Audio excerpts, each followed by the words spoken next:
Engineer साहब, अब आप अमोर के एक ब्रांडेड नेम बन चुके हैं। लोगों ने आपको काफ़ी सराहा है और प्यार भी दिया है। आप चर्चित फेस बन चुके हैं, इसमें कहीं कोई डाउट नहीं रहा। मैं पूछूंगा एक जनता का क्वेश्चन, क्या आप कांग्रेस पार्टी में जाने की कोशिश नहीं किया, या फिर आप जदयू या फिर एआईएम में जाने की कोशिश नहीं किया? आप डायरेक्ट क्या है कि प्रशांत किशोर की पार्टी को आप ज्वाइन कर लेते हैं?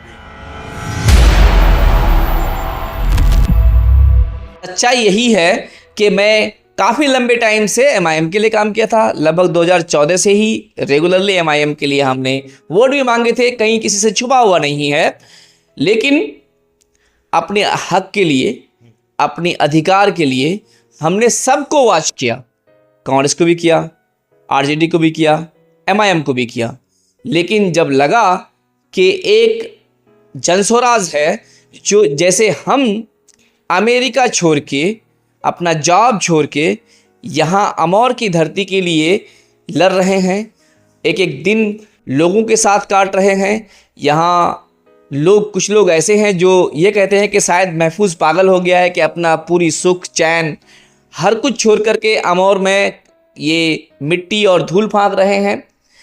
उसी तरह से जब हमने देखा कि प्रशांत किशोर जी अपना सब कुछ छोड़ करके, जैसा कि उन्होंने 2014 में मोदी जी को प्राइम मिनिस्टर बनाया, उसके बाद 8 रेगुलर मुख्यमंत्री बनाए, उससे करोड़ों रुपए उनको इनकम होता था। उनकी अपनी चार्टर फ्लाइट थी, वो बहुत ही अच्छी लेविश लाइफ वो जी सकते थे। लेकिन वो सारा काम छोड़कर बिहार के जनता को आगे बढ़ाने के लिए बिहार के लोग कहीं और जाकर होटलों में न काम करें, कहीं और जाकर वो किसी इंडस्ट्री में काम करके उनके लिए काम न कर खुद के लिए काम करे। बिहार को आगे बढ़ाने के लिए उन्होंने सब कुछ छोड़कर जब गलियों में घूमा, पगडंडियों में घूमे, तो उन सारी चीज़ों को देखकर हमको लगा कि भाई एक आदमी, हम अमौर के लिए पागल हुए थे और प्रशांत किशोर पूरा बिहार के लिए पागल हुआ है।